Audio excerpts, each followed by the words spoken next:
Hello dear friends, I am professor Brajesh Bagdi और आज मैं आप लोगों के लिए लेकर आया हूँ एक और बहुत easy trick to find cube roots.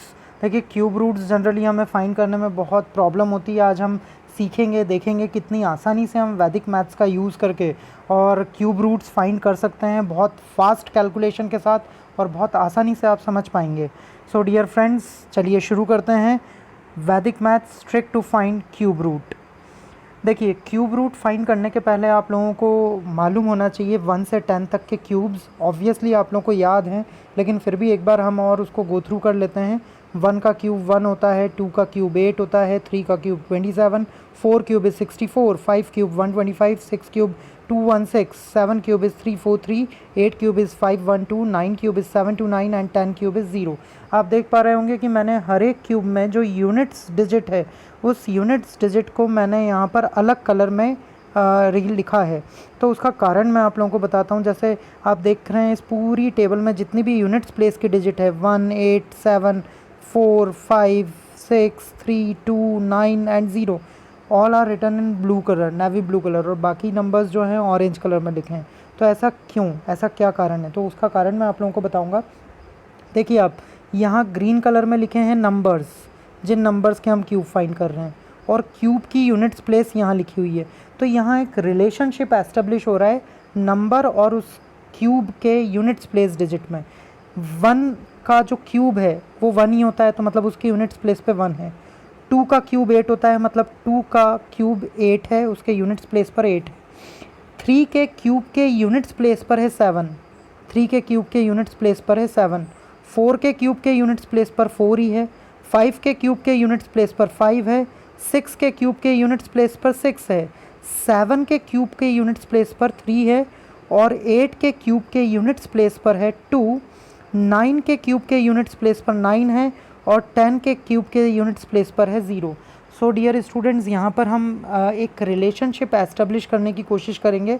आप देखेंगे कि 1 के क्यूब से हमें 1 ही मिलता है, 4 में 4 मिलता है, 5 में 5 मिलता है, 6 में 6 मिलता है, 9 में 9 मिलता है और 0 में 0 मिलता है। सिर्फ चेंज कहाँ हो रहा है?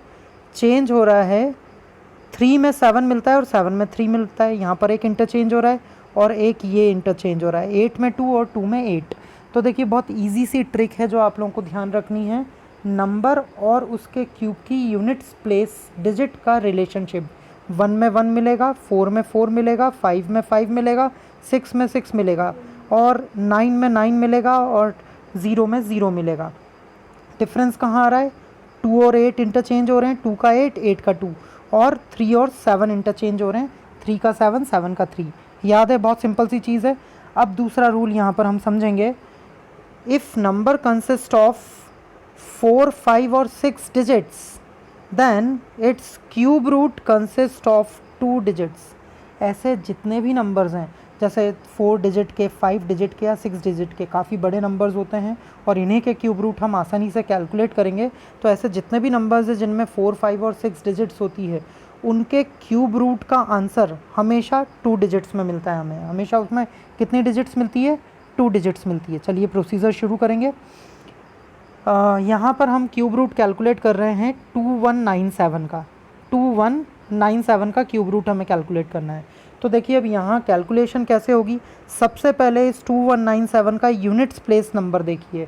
यूनिट्स प्लेस पर क्या है? 7। यूनिट्स प्लेस पर है 7 और हमारा रूल क्या कहता है? अगर यूनिट्स प्लेस पर 7 है तो यूनिट्स प्लेस के 7 का कन्वर्जन किस में हो जाता है? 3 में। 7 किस में कन्वर्ट होता है? 3 में। ठीक है, तो जैसे ही आप यूनिट्स प्लेस का नंबर देखेंगे कि 7 है, ऑब्वियसली इस क्यूब रूट का आंसर जो होगा उसके अंदर 2 डिजिट्स होंगी और यहाँ पर क्यूब रूट के यूनिट्स प्लेस पर क्यूब रूट जिस नंबर का हमें फाइंड करना है वो है 7 और 7 का आंसर होता है 3। तो यहाँ बिना सोचे समझे आप सबसे पहले 3 लिख दीजिए यूनिट्स प्लेस पर। अब क्या करना है आपको?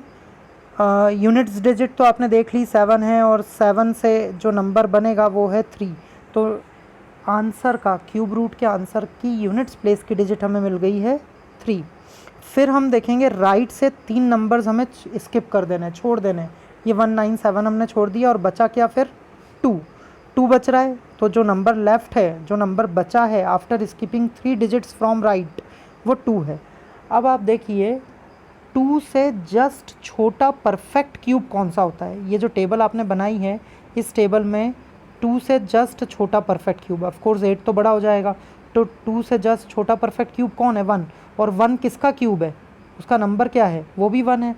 तो जो यहाँ पर जो परफेक्ट क्यूब जस्ट 2 से छोटा है वो 1 है, और 1 जिस नंबर का क्यूब है वो भी 1 ही है, तो यहाँ हम 1 लिख देंगे। So the answer is 13। ये आंसर आ गया, बहुत इजीली हो गया है। लेकिन मे भी आप लोगों को अभी डाउट होगा, हम सेकंड पार्ट करते हैं, सेकंड क्वेश्चन करेंगे तो और इजी हो जाएगा। और ट्रस्ट मी, फिर आप थोड़ा सा 2 4 5 क्वेश्चन सॉल्व करने के बाद ये पूरा कैलकुलेशन आप 2 से 3 सेकंड के अंदर कर लेंगे सॉल्व। देखिए अब हम क्यूब रूट कैलकुलेट कर रहे हैं 195112 का। तो यहाँ पर आपको क्या करना है, इसका यूनिट्स प्लेस डिजिट देखना है। यूनिट्स प्लेस पर है 2 यूनिट्स प्लेस पर होता है तो क्या मिलता है? फिर आइए, अगर 2 यूनिट्स प्लेस पर होता है तो आंसर मिलता है 8। ठीक है, 2 अगर यूनिट्स प्लेस पर है तो आंसर मिलेगा 8। तो यहाँ देख लेते हैं, यहाँ पर यूनिट्स प्लेस पर क्योंकि 2 है तो यहाँ हमने यूनिट्स प्लेस डिजिट पर लगा दिया है 8। ठीक है, अब फिर क्या करेंगे, लास्ट से यानी कि राइट से 3 डिजिट्स स्किप कर देंगे। 3 डिजिट्स स्किप करने के बाद कितना मिलेगा हमें? 195 मिलेगा। अब रूल क्या कहता है, 195 से जस्ट छोटा क्यूब कौन सा है? तो देखिए 195 से जस्ट छोटा क्यूब है 125। 216 तो बड़ा हो जाएगा, और 125 किसका क्यूब है? 5 का क्यूब है। 125 5 का क्यूब है। तो यहाँ पर अब हम क्या लगा देंगे, 195 से जस्ट छोटा क्यूब 125 और 125 यानी कि 5। सो आंसर इज़ 58। ठीक है, नेक्स्ट देखते हैं क्यूब रूट ऑफ 10648। बहुत आसानी से, बहुत इजीली आप ये क्यूब रूट कैलकुलेट कर पा रहे हैं। अगर आप प्राइम फैक्टराइजेशन मेथड यूज़ करते हैं तो बहुत टाइम लगता है आपको, बहुत लंबी और लेंदी प्रोसेस होती है। अब देखिए ये जो कैलकुलेट करना है हमें 10648, अगेन सेम प्रोसीजर हम अप्लाई करेंगे। सबसे पहले इसका यूनिट्स प्लेस है 8।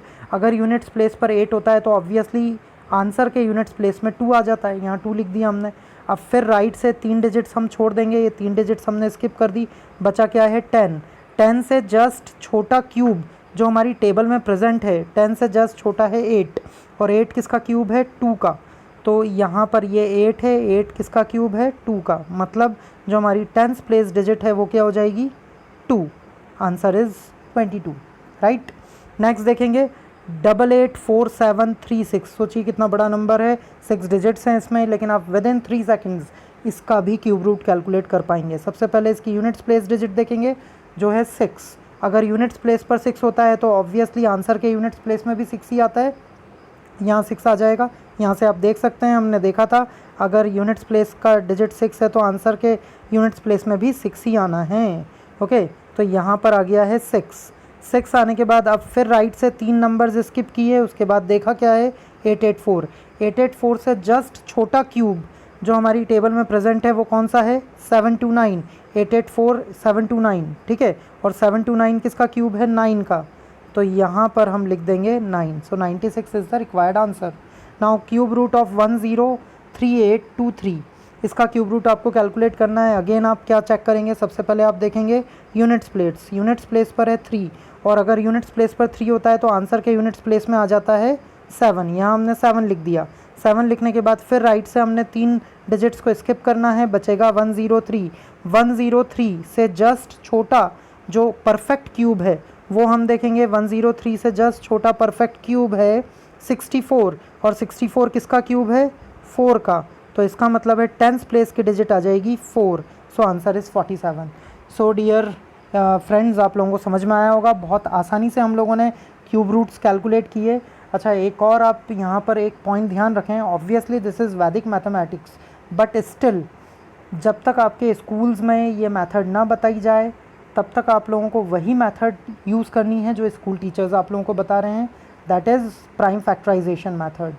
लेकिन आप इस मेथड को कॉम्पिटिटिव एग्ज़ाम्स में, ओलम्पियाड्स में जो भी MCQs होते हैं उन्हें सॉल्व करने में इसको आसानी से यूज़ कर सकते हैं, बट डिस्क्रिप्टिव क्वेश्चंस में इसे आपको यूज़ नहीं करना है। डिस्क्रिप्टिव क्वेश्चंस में आपको जो आपकी प्राइम फैक्टराइजेशन और जो भी मेन मेथड स्कूल में बताई जाती है आपको वही मेथड यूज़ करना है। सपोज़ फार्मूला मेथड बताई जा रही है तो वो यूज़ करना है, प्राइम फैक्टराइजेशन बताया जा रहा है तो वो यूज़ करना है, बट आप इसको किसी भी कॉम्पिटिटिव एग्ज़ाम में यूज़ कर सकते हैं।